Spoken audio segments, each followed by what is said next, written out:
My ex faked a food allergy for 2 years, just to skip my cooking, until I saw them devour it at a party. The first time I almost killed Daniel with my cooking, it was over a lasagna. Not just any lasagna, my lasagna. The one I had spent hours layering with what I thought was love and cheese, but turned out to be more like rubber and regret. The noodles were a little firm. Okay, very firm. If you dropped one on the floor, it might have cracked a tile. And the cheese? Let's just say it had the same stretchiness as a bungee cord. But I was proud of it. I had followed the recipe mostly, and it looked like lasagna. That had to count for something, right? Daniel sat at the table, eyeing his plate like it might bite him back. He took a bite. Then his face did something between a wince and a full-body shudder. He made a noise like a car engine giving up on life. "Babe," he gasped, clutching his throat dramatically. I think I'm having an allergic reaction."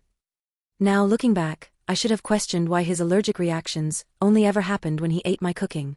But I was 23 and stupid in love, which is basically the same as being temporarily brain damaged. So when he insisted it was gluten, that evil pasta-destroying villain, I believed him. The doctor, who definitely smirked when Daniel described his symptoms, said he had a severe gluten sensitivity. Not a full allergy, but close enough that Daniel milked it like a dairy farmer. And just like that, my kitchen became a gluten-free war zone. I bought special flour that cost more than my rent. I had separate cutting boards, separate spoons, even separate toasters because apparently, gluten was lurking everywhere, waiting to attack.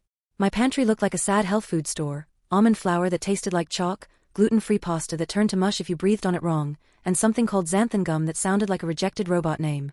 For 2 years, I cooked like a woman possessed. Gluten-free pancakes that could double as hockey pucks. Quinoa pizza crust that tasted like wet cardboard. Banana bread so dense even the neighbor's dog turned its nose up at it. And Daniel? He played his part like an Oscar-winning actor. There was the time he broke out in hives after my soup, later revealed to be a sunburn from golfing. The gluten migraine that only happened when I cooked but magically disappeared when his mom made her famous rolls. And my personal favorite, the time he claimed my chocolate chip cookies made his tongue swell. Turns out, he'd gotten a secret tongue piercing and didn't want to admit it. I should have known. But love makes you blind. Or in my case, stupid. Then came the bachelor party. Daniel's best friend was getting married, and I, being the supportive girlfriend, packed him a care package of gluten-free snacks. Protein bars, pretzels made of sadness, all the things he could eat. But when I showed up to drop it off, I saw him. There he was, in the middle of the party, doing tequila shots, off a giant pretzel. Not just any pretzel, one of those massive doughy gluten-packed ones the size of a steering wheel. He froze mid-lick, salt still on his lips, eyes wide like a deer in headlights. We stared at each other. The room went quiet. And in that moment, I realized, my cooking wasn't just bad. It was fake an allergy for 2 years to avoid it bad. The car ride home was silent. Deadly silent. The kind of silent where you could hear a pin drop, or in my case, the sound of my patience snapping. When we pulled into the driveway, I turned to him with a smile so sweet it could have given him cavities. "So," I said, voice dripping with fake concern. "How's that gluten allergy treating you? Must be nice to be cured by tequila and peer pressure." Daniel opened his mouth. Closed it. Opened it again. He looked like a goldfish realizing its bowl was actually a frying pan. "Babe, listen." "Oh, I'm listening," I said, unbuckling my seatbelt slowly. "In fact, I've been listening for 2 whole years while you fake coughed your way through my cooking. That's longer than some of my actual relationships lasted." What followed was the most pathetic confession I'd ever heard. Turns out, my famous gluten-free brownies? Fed to the office shredder. The best pancakes he'd ever tasted? Flushed down the toilet. And that time he said my pasta made his throat close up? He'd snuck out for real Italian food after and blamed the hives on stress. I should have been furious. And I was. But mostly, I was impressed. This man had committed to his gluten-free lie with the dedication of a method actor preparing for an Oscar. He deserved an award. Or maybe a psychiatric evaluation. The next morning, I woke up with a mission. If Daniel thought my cooking was bad before, he was about to experience true culinary terror. The morning after Daniel's grand pretzel betrayal, I woke up with a plan. If he wanted to pretend my cooking was poison, I was going to make sure he wished it was. I started simple. I baked real gluten-filled bread, the kind that smells like heaven and tastes like childhood. The kind that makes you close your eyes and sigh after the first bite. And I made sure Daniel heard it. "Oh Daniel," I called from the kitchen, making exaggerated moaning noises. "You should try this croissant. It's so flaky, so buttery, "Oh wait, you can't." From the bedroom, I heard him groan into his pillow. When that didn't break him, I escalated. I ordered his favorite pre-allergy takeout, cheesy, greasy, gluten-packed goodness, and left the containers right on the counter where he'd see them. I texted him pictures of me eating real pizza with captions like, "Wish you were here." Oh wait. And then, because I was petty and proud of it, I started a fake food blog called Gluten is the Devil, and made him proofread my posts about surviving with a fake allergy. He squirmed. He sweated. But he still didn't crack. So I took it to the next level, his family. Sunday dinner showdown. Sunday dinners at Daniel's parents' house were sacred.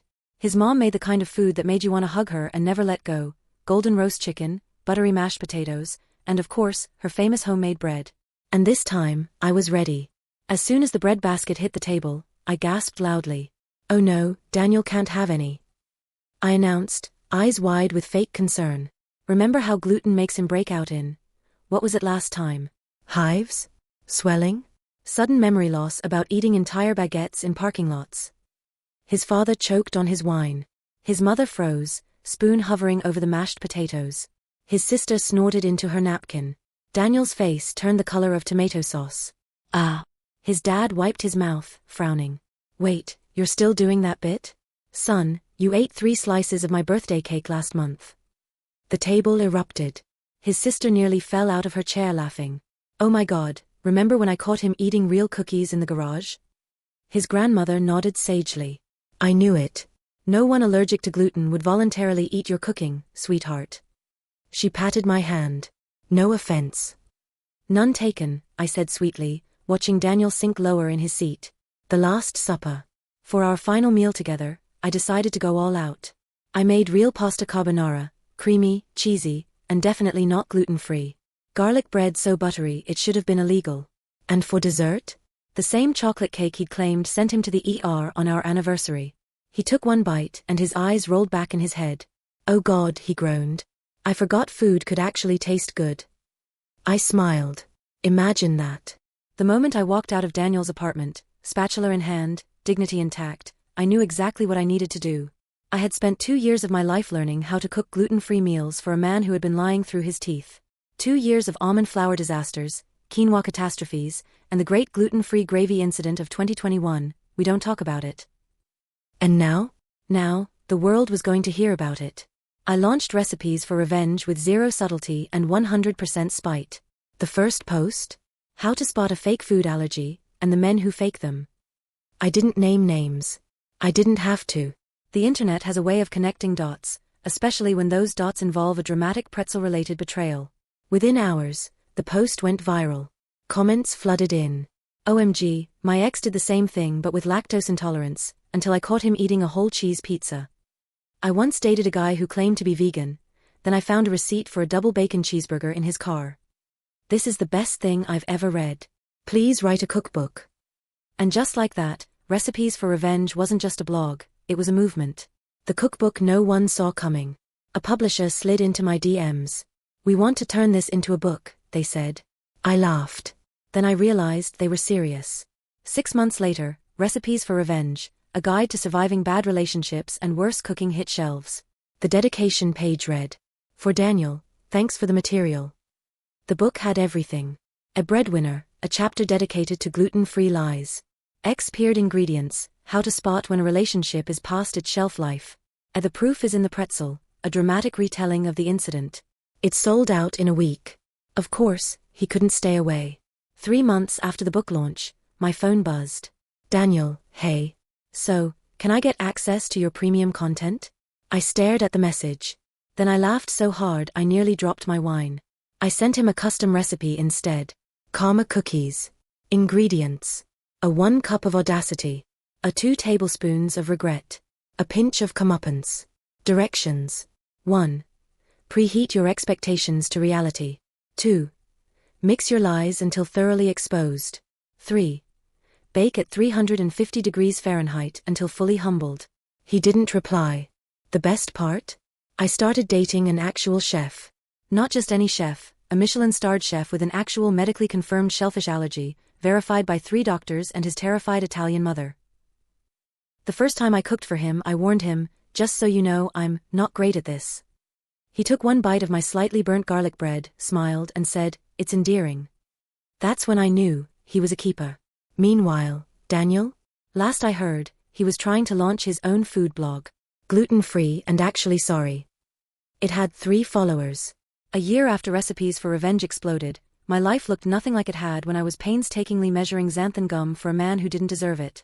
I had a best-selling cookbook, a viral YouTube series where I recreated terrible ex-inspired dishes, Episode 4, The Pretzel That Broke a Relationship, and even a line of baking mixes called No More Lies, because nothing says closure like profiting off your ex's mistakes. Daniel, meanwhile, had become the internet's favorite cautionary tale. Memes of his tequila pretzel scandal circulated every time someone got caught in a lie. His attempt at a redemption podcast, "Okay, but have you tried gluten-free dating?" flopped after 3 episodes. But the real kicker? He showed up at one of my book signings. Not to yell. Not to apologize. Just to buy a copy. I spotted him lingering near the back. Baseball cap pulled low like that would stop anyone from recognizing him. When he finally made it to the front of the line, he slid the book toward me and muttered, "Can you make it out to the guy who should have just said he hated your cooking?" The entire store went silent. I uncapped my Sharpie, smiled sweetly, and wrote, "To Daniel, thanks for the inspiration. P.S. The bread at this venue isn't gluten-free. Tempting, right?" He left without another word. These days, my life is deliciously drama-free. My chef boyfriend, who by the way, adores my cooking disasters, and I are opening a restaurant together. The name? No reservations required. As for Daniel, rumor has it he's dating again.